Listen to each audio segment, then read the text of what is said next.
Hello, my name is GameDog, and today I'll be going over a new Stamina Nightblade build that I've been working on since the start of the Morrowind patch, and that I made a montage on about 2 weeks ago, before I went on holiday. I also had a few exams before that, so this build has been a bit delayed, but it's always been in my mind to make as the first thing in the Morrowind patch. So to start with, this is a solo and small scale build, obviously, which basically focuses on self-sustain and self-survivability, which means that it's not meant for larger groups and only like smaller groups, 1, 2, 3 people, and definitely for solo play.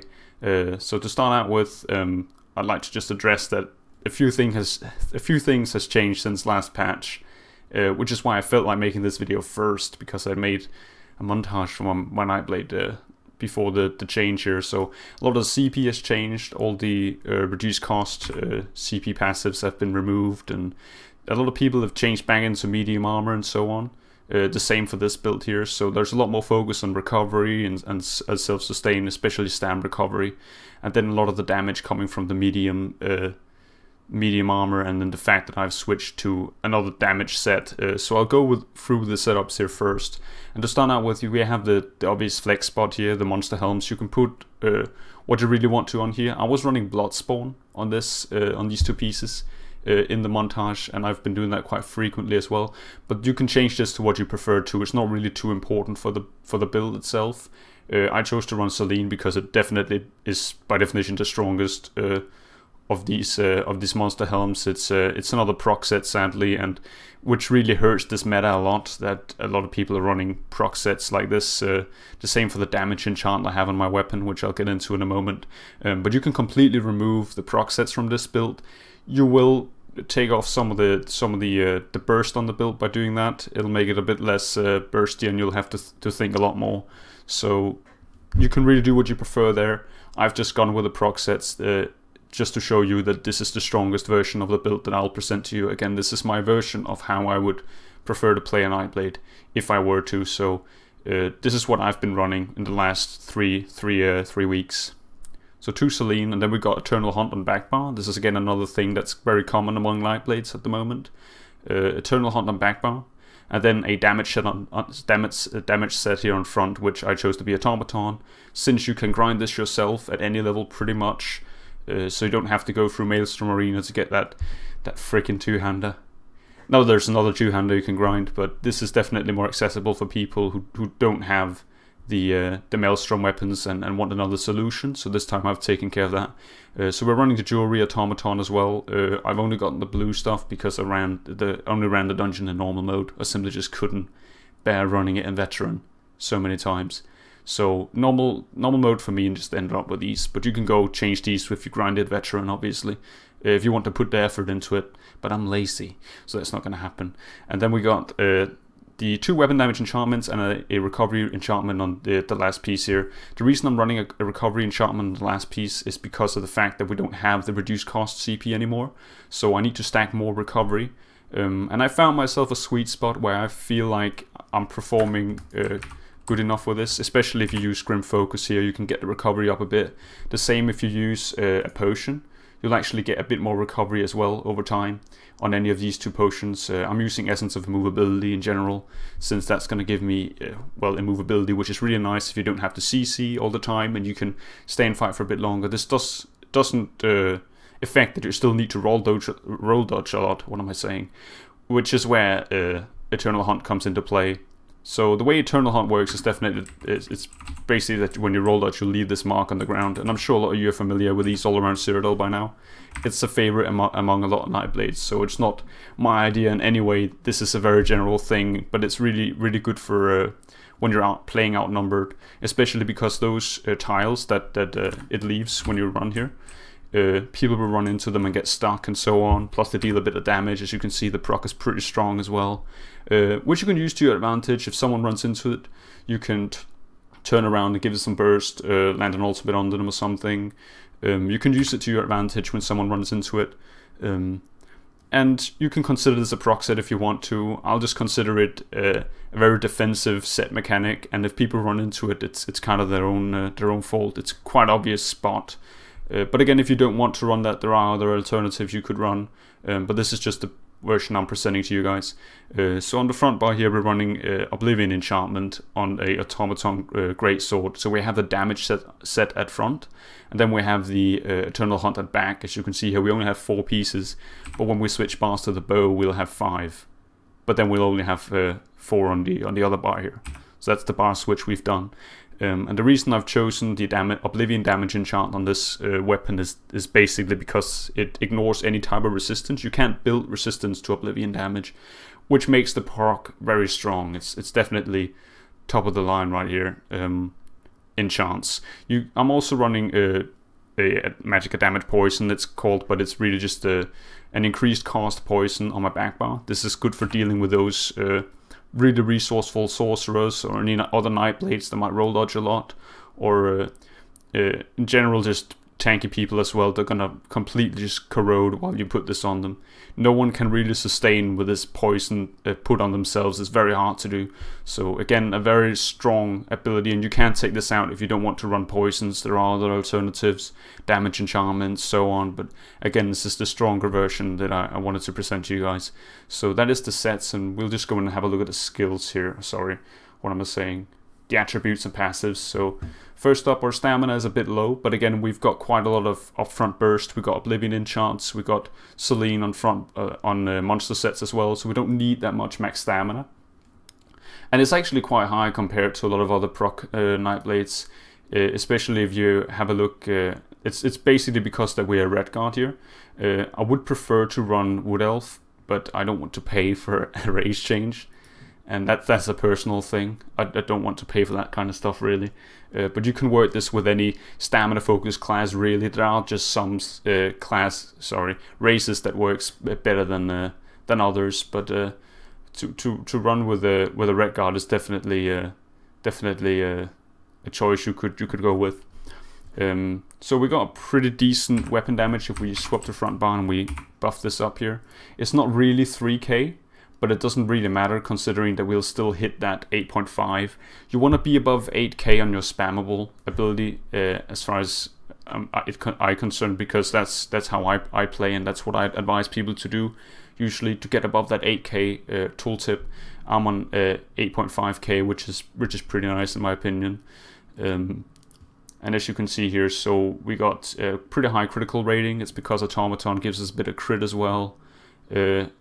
But what am I talking about? Automaton here gives it a bit of crit as well, and the fact that we're a Nightblade have a bit more critical in our class, built in our class here. Resistance wise, we're pretty good. We're not really anything special on that one. We do have a lot of critical resistance, and you do want to be about 2500 or 2.5k. That's the sweet spot in my opinion. You don't want to spend more than that. I'm not sure where the cap is precisely, but this is why I found that I could distribute my CP and my set pieces pretty good. So pretty much all of them are in-pen besides the shoulder, which I said didn't get an in-pen, but again, well fitted, can still work around if you got that 2500 crit resistance right there. So and when we got to max health, we're 23k. I've put 10 attribute points into max health just to max it up a bit, because I can't survive with lower health. That's where I found my sweet spot again. You can change this around as you want to. Some people can survive with lower health, others can't. I usually like to be able to take a bit more damage, because I mainly don't run with that much stamina recovery. I've seen people run with 2800, like 2.8k. I can't do that. I want to run with a bit higher health and a bit higher stamina pool. But I usually in my rotations do a lot of heavy attack weaving, which makes up for the loss in stamina recovery I have.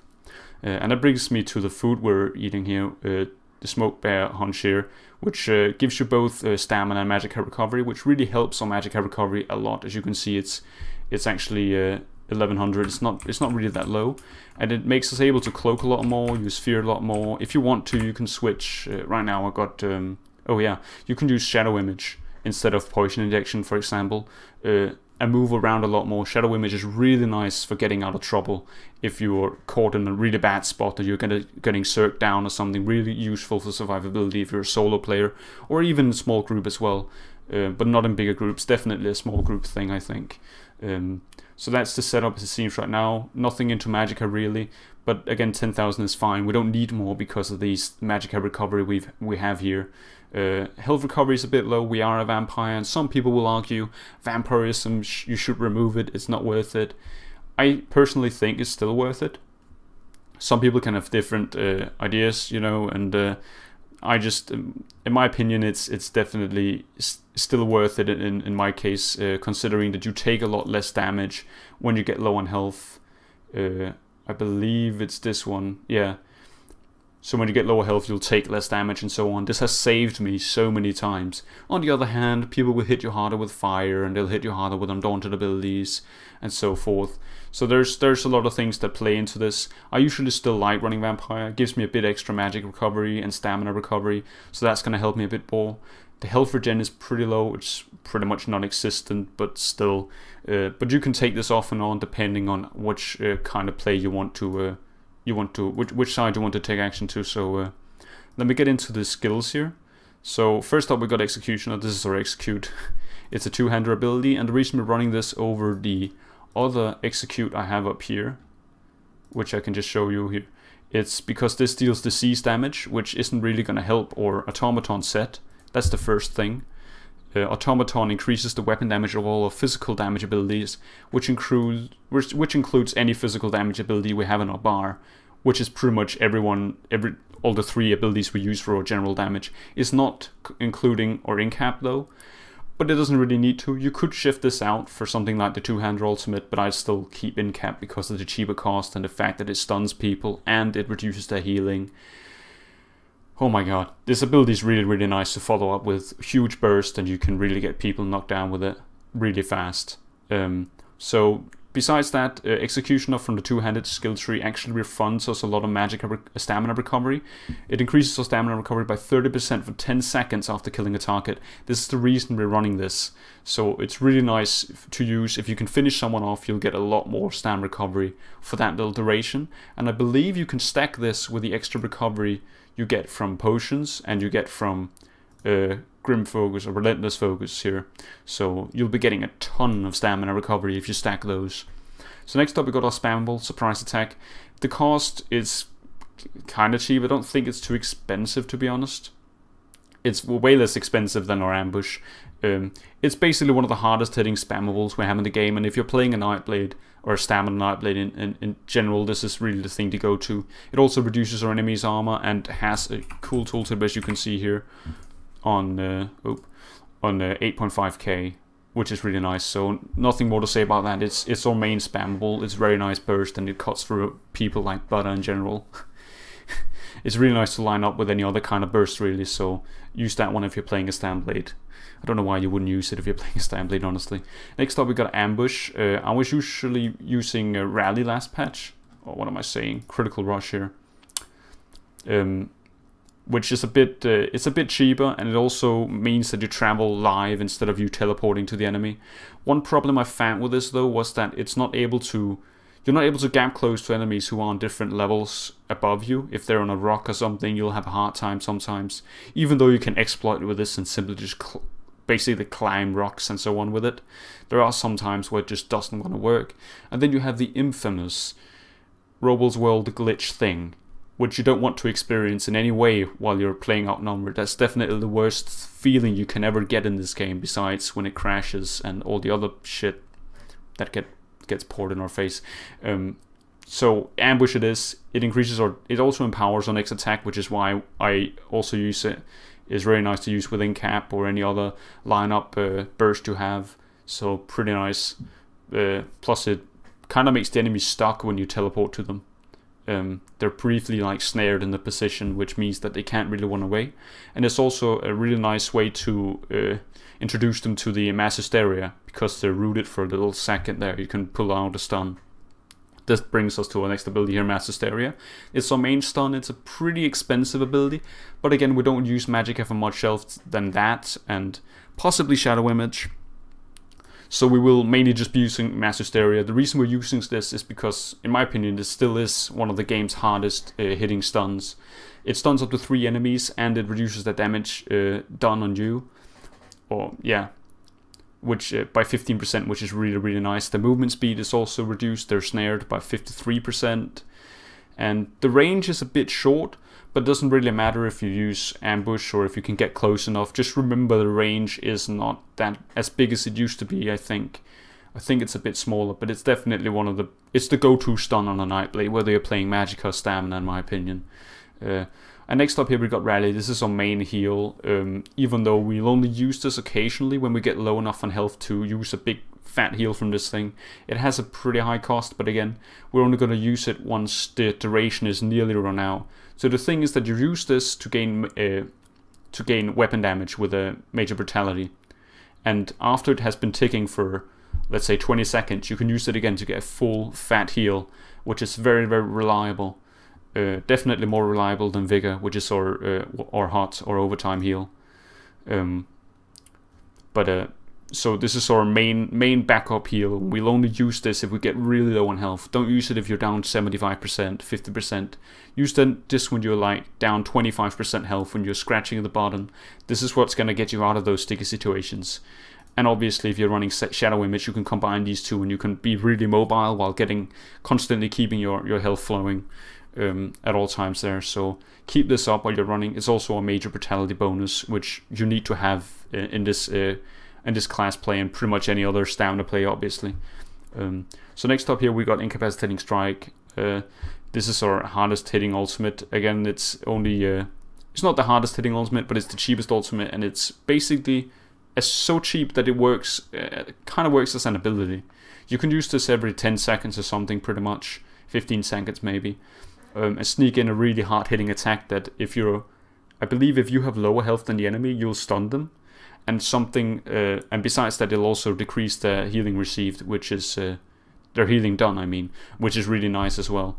So this thing hits really hard, and you can sneak it in between other burst abilities. It's especially cool if you can use an incap and then make Selene proc, and obviously you can get like an Oblivion enchant proc in between, and you'll have so much burst stacking already. So really, really nice ability. Definitely the go-to for stamina Nightblades right there. Next up we got Shadow Image. This is a sort of flex spot again. You can use this for what you prefer. I would either run Shadow Image, or I would run Poison Injection here, which I haven't morphed because I reset my my character before this. You can run Poison Injection or Shadow Image here. I usually run Poison Injection, and that's mainly because it adds a bit more damage, which will give me an advantage over other Nightblades, for example, unless they're obviously running Shadow Image themselves. This Darted Leaves doesn't seem very strong at the start, but when enemies get down below 50% health, it'll be doing a lot more damage. And I've seen this tick for like 2.3, 2.5k on low health enemies, which is a really high tick for an ability that's, you know, considered an overtime. Plus it has a low cost. Really nice at that. However, Shadow Image is going to give you so much more survivability, so by you being able to put this image somewhere, and you can teleport to it within like 30 meters, I think, which is so useful when you get circled or swamped down, or if you're in a little group as well and you're dependent on people surviving.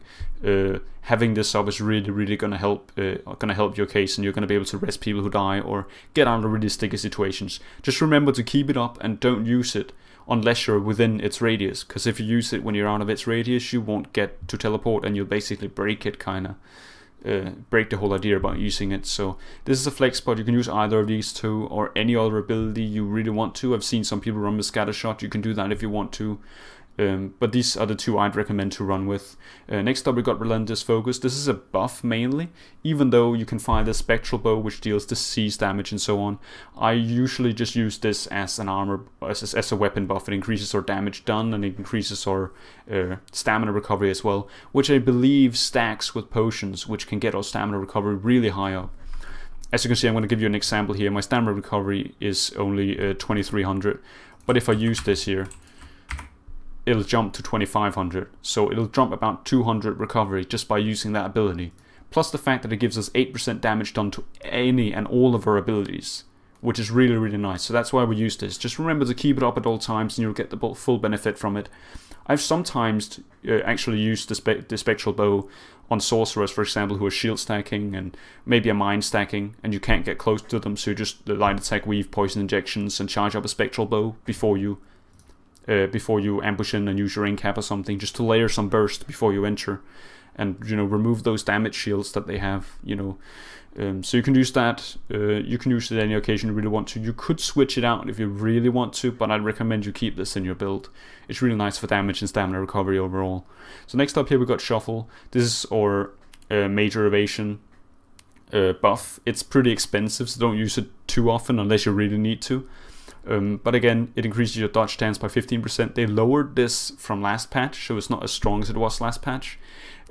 Yet it will also make you immune to pretty much any snares and immobilize that'll be thrown on you for 5 seconds because of your medium armor passives here. There's a lot of medium armor passives here. Which also introduce a lot of other things. You get more weapon damage and so on, which is again why we're running medium armor over something like heavy armor, which I was actually running last patch because it basically paid off. But this patch, medium and light armor is definitely the go-to. You get more recovery, more penetration, more damage in medium armor's case, and Shuffle will also last for longer if you run medium armor as well. The effect of the 5 seconds immunity will last for longer, so you can use this to get out of sticky situations, and in general you should just keep it up because it gives you dodge chance, which is really nice. I've met a lot of encounters where I've basically just been sitting there raging over the ability of Shuffle just to dodge everything, but it's useful in that kind of way. So to get out of sticky situations, to keep yourself from getting harmed at all times. Really nice to lay off some pressure as well with all that dodge chance. Next up we got our Hot. This is our heal over time. It's a bit expensive, and this is our secondary heal. We're going to use this when we get about 50% health, or if you can calculate that you're going to receive damage in a moment, use this before you do. I usually use this with like a 5-second interval to constantly keep it up if I'm receiving like a certain amount of damage at a constant duration, so I usually make sure just to keep this ticking. If you miss a tick on this one, it could be really deadly, so keep it up and keep it in mind that this is your secondary heal, but it's sort of the hot that you want to keep up at all times, where rarely is your backup heal really. So keep Vigor up, make sure to run it before someone hits you with something. If you use Vigor after someone has hit you with a devastating burst combo, you're gonna have a hard time recovering from it unless you got Rally ready at your disposal. So keep this running up at all times, just to make sure that when you receive damage, you've already ticked the healing and it's already started to tick and so on. You're not gonna waste time trying to heal yourself and dodge a whole lot while someone is trying to execute you. So keep this up running. Really nice heal over time as well. It has been reduced a bit, I believe, but it's still strong enough for Nightblade to make use, and it's pretty much our only way out if we get a huge amount of consistent damage on us. That we're going to be using Vigor here for that. And our last ability here is Dark Cloak. It's had a bit of a fix since last patch. Last patch it was severely broken, and it's a bit less broken now. It works in a lot of situations. You can really get out of sticky situations quite fast with this, but beware, some things are still uncloakable. I know that sometimes when people put debuffs on you and you just enter the cloak but they still get the attack off, they'll expose you, you'll waste magicka. So it's not working 100% of the times, but I'll say 70% of the times you'll get cloak to work. So it's sort of reliable, but don't put your life on it. Not every time. I use it though quite frequently though, because it gives you the attack of stealth, which is a really big advantage considering that people have no idea where you come from and can't see how much burst you're going to be stacking when you appear again. I use the Dark Cloak morph, the one where you receive less damage by 8% for those 5 seconds after you appear, because 5 seconds is a pretty long duration, and if you keep Cloak running up, sometimes you'll receive a lot less damage from enemy players. You could run the other one, which guarantees a crit when you exit Cloak, but I already have like my critical is sort of okay in my opinion, so I don't believe I need more than that. At least not what I feel. But you can change this out if you want to run the other Morpho Cloak and use the critical version where you get a guaranteed crit on the exit of Cloak and so on. But in my opinion, Dark Cloak is the 8% less damage taken is definitely worth going for if you cloak a lot and you're playing outnumbered, where usually you're usually used to people knocking on your door at all times pretty much, so just it's a personal preference thing again, but Dark Cloak in my opinion is what I'd go with. And next up here we got the last ultimate, Soul Siphon. The reason I use this is because it's a one-time heal bomb. It'll basically heal you for a huge amount of health, but it'll only last for about 3-4 seconds. So you can rely on this if you're in a really shitty situation and nothing works. Let's say you're getting circled down by 20 people and you want those 3 or 4 seconds of immortality just to roll dodge out or get out of the way or something. This is where this is going to help you, and I can't express how many times this has saved my life, so I'll keep this on my back bar at all times. It deals no damage to the enemy, but it creates this huge healing pool for you, and it'll basically let your allies take up the synergy, which will heal them a lot as well and increases their healing abilities and so on. So it's a real group ability, but it's also a one-time saver if you need something just to get out of the way with and to get out of that circ or something. So it's a one-time burst heal. Really nice to use, but I don't usually end up using it a lot.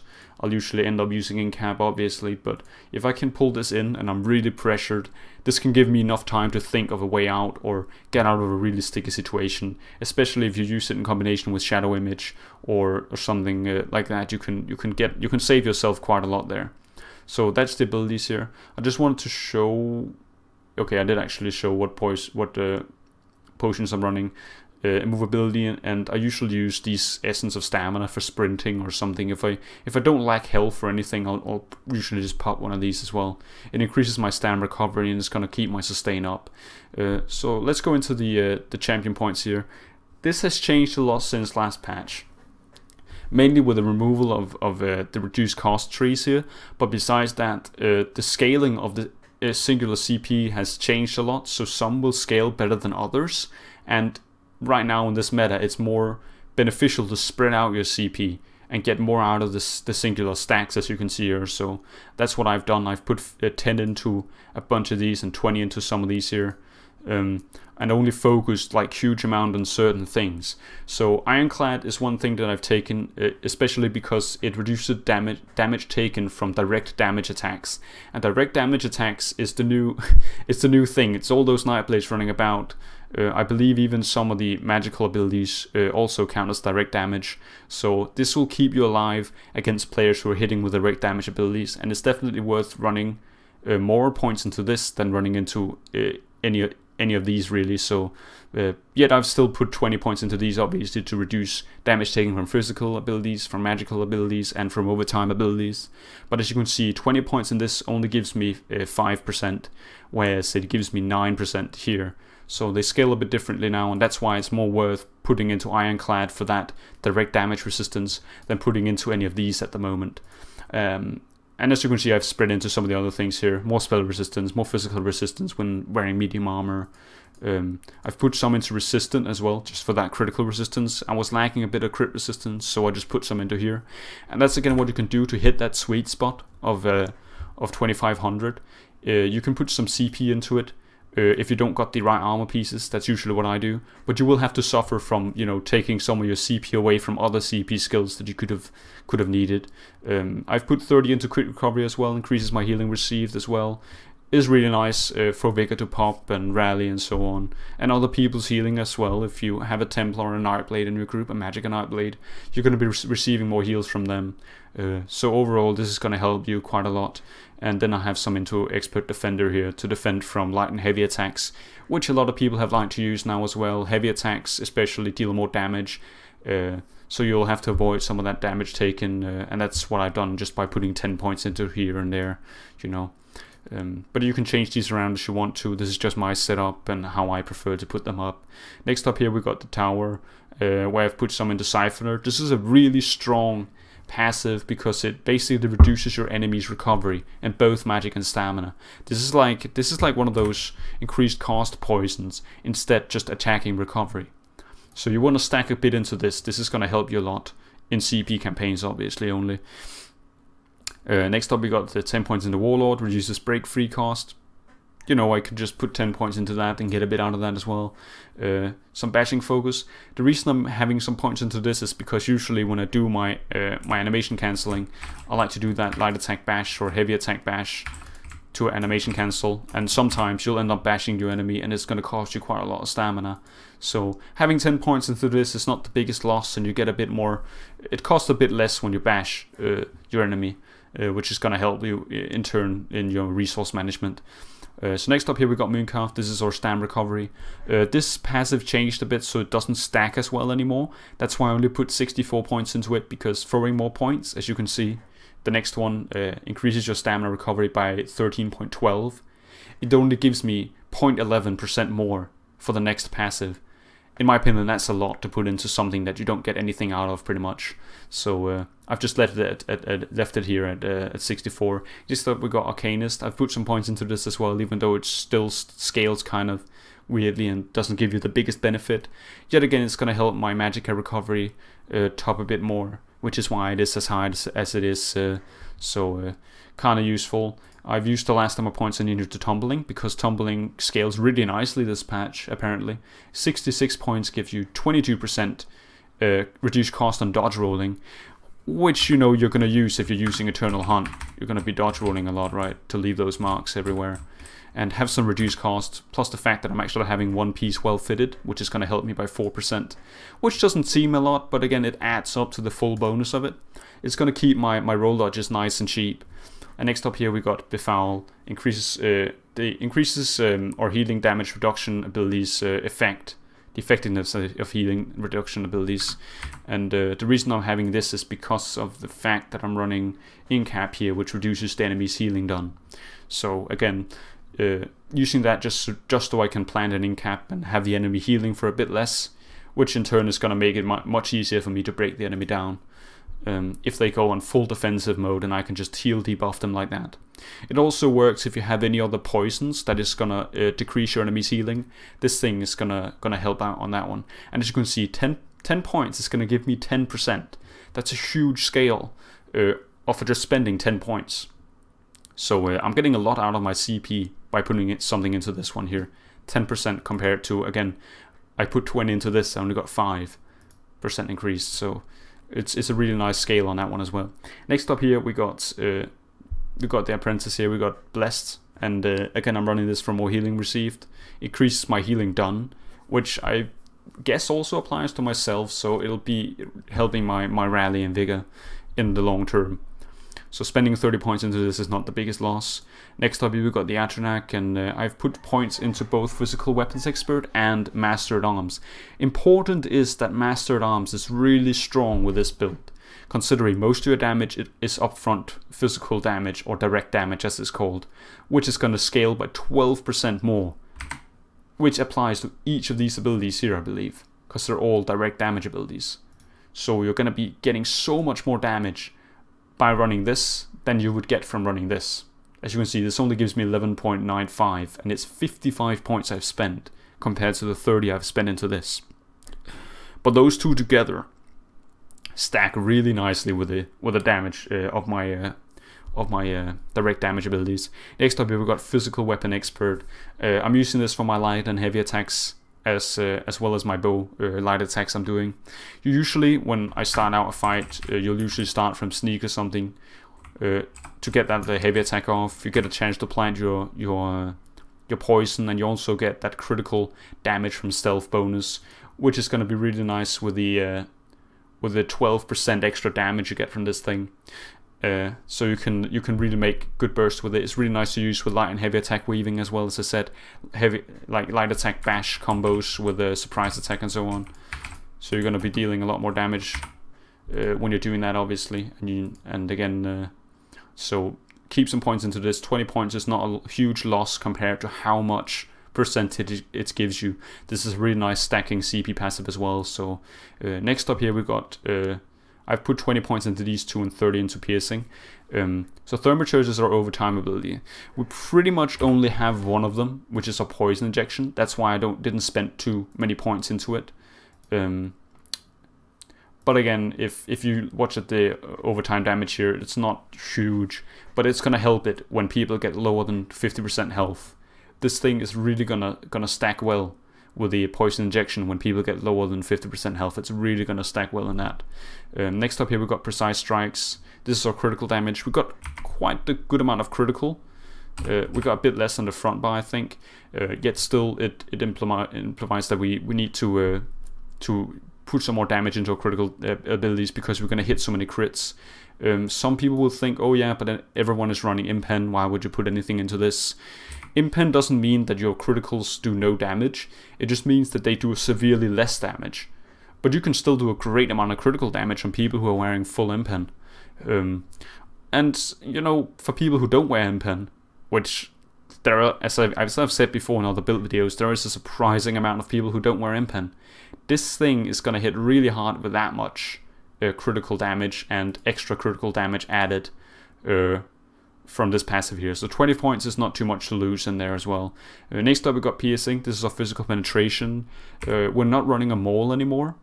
Usually I would be running my Maelstrom two-hander here, which is sharpened. And you know, two-hander weapons, if we look into the two-hander passives, they basically ignores 20% of your enemy's armor, which is really huge for mazes here, as you can see. We don't have that. We're with a two-handed greatsword. I think it increases damage done in general, but again, because we don't have that extra penetration, even though we got penetration from the medium armor passives and the fact that we're running sharpened and the fact that we're debuffing our enemy with surprise attack, adding a bit of penetration on top of that is gonna make it. It's gonna make the final step, which is really just gonna ignore pretty much everything. That's what's gonna make you able to hit those like 5-6k surprise attacks on light armor players, who are literally just gonna melt by all the damage coming in that direction. So no wonder that light armor players this patch have to run damage shields, because you can stack so much upfront physical damage right now with these points here. So next up here we got Mighty. This is our increase of physical and disease damage. Overall you kind of need to run this, but again, don't put too many points into it. This CP passive scales kind of poorly, so 55 points for 11.95% is fine in my opinion, especially if you stack it here with Man-at-Arms. So that's how I've put up my CP tree here. So thank you for watching. I've been GameDog. You've been awesome. Please leave a like and comment and subscribe if you want to, of course, and leave comments about what you want to see on this channel here. I'm still looking forward to every comment. I've been reading through your comments here lately, and a lot of people want to see sorcerer stuff coming up, so that'll probably be my what I prioritize next here. So thank you for watching. I'll see you guys next time.